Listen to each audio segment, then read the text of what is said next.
بسم اللہ الرحمن الرحیم۔ کیا آپ نے کبھی سنا ہے کہ ایک درخت نے انسان کی بات سنی ہو؟ نہ صرف سنی بلکہ اپنی جگہ سے اٹھ کر چلتے ہوئے آیا ہو۔ یہ کوئی فینٹیسی فلم کا سین نہیں بلکہ حضرت محمد صلی اللہ علیہ وسلم کا ایک ایسا حیرت انگیز معجزہ ہے جسے اس وقت ہزاروں لوگوں نے اپنی آنکھوں سے دیکھا تھا۔ آج کی ویڈیو میں ہم آپ کو وہ پوری کہانی سنائیں گے جو تاریخ کے صفحات میں سنہری حروف سے لکھی گئی ہے۔ مدینہ منورہ۔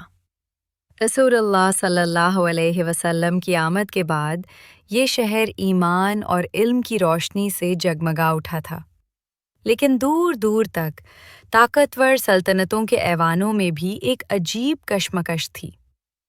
روم کی عظیم سلطنت کا بادشاہ ہرقل ایک دانشمند حکمران تھا۔ اس کے کانوں تک عرب کے صحرا سے ایک نئے نبی کے اعلان کی خبر پہنچی تھی۔ دل میں تجسس تھا، ایمان کی کرن تلاش تھی، لیکن بادشاہوں کی روایت کے مطابق اسے ثبوت چاہیے تھا۔ ایک روز مدینہ میں اچانک شہرت، دور دراز سے آنے والے چند سفیر شہر میں داخل ہوئے۔ ان کے کپڑے رومی طرز کے تھے، چال ڈھال میں شاہی وقار تھا۔ یہ ہرقل کے خاص ایلچی تھے۔ انہوں نے براہ راست رسول اللہ صلی اللہ علیہ وسلم کی خدمت میں حاضر ہو کر ایک ریشمی کپڑے میں لپٹا ہوا خط پیش کیا۔ خط کا مطلب تھا: اے عرب کے دعویدار نبوت، میرا نام ہرقل ہے، میں روم کا شہنشاہ ہوں۔ میری سلطنت بحیرہ روم سے لے کر یورپ تک پھیلی ہوئی ہے۔ میرے پاس علماء، فلسفی اور دانشور ہیں۔ اگر آپ واقعی آسمانی رسول ہیں تو میرے سامنے کوئی ایسی نشانی پیش کرے جو میرے تمام تر سائنسی علم کو للکار دے۔ میرے یہ سفیر میری آنکھیں ہیں، وہ جو کچھ دیکھیں گے میں اسے سچ مانوں گا۔ صحابہ کرام کے چہروں پر تشویش تھی۔ یہ کوئی معمولی چیلنج نہ تھا۔ رومی سلطنت اسلام کے ابتدائی دور میں سب سے بڑی طاقت تھی۔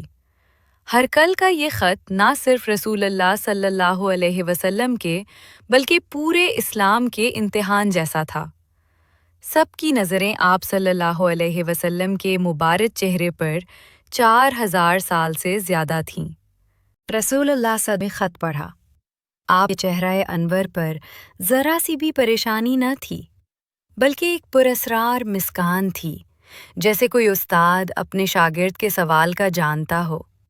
آپ سے نرمی سے فرمایا: کل صبح جب سورج نکلے تو تمام لوگ مدینہ کے شمالی میدان میں جمع ہو جائیں۔ تمہارے بادشاہ کو جو نشانی چاہیے وہ دیکھ لے گا۔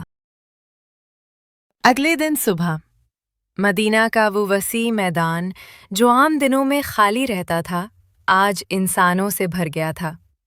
ہزاروں صحابہ، شہر کے باسی، بچے، بوڑھے سب موجود تھے۔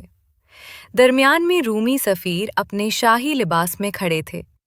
ہوا میں خاموشی تھی، انتظار کی خاموشی۔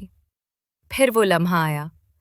رسول اللہ صلی اللہ علیہ وسلم تشریف لائے۔ آپ صلی اللہ علیہ وسلم کا سفید لباس، آپ صلی اللہ علیہ وسلم کی باوقار چال، سب کی توجہ کا مرکز۔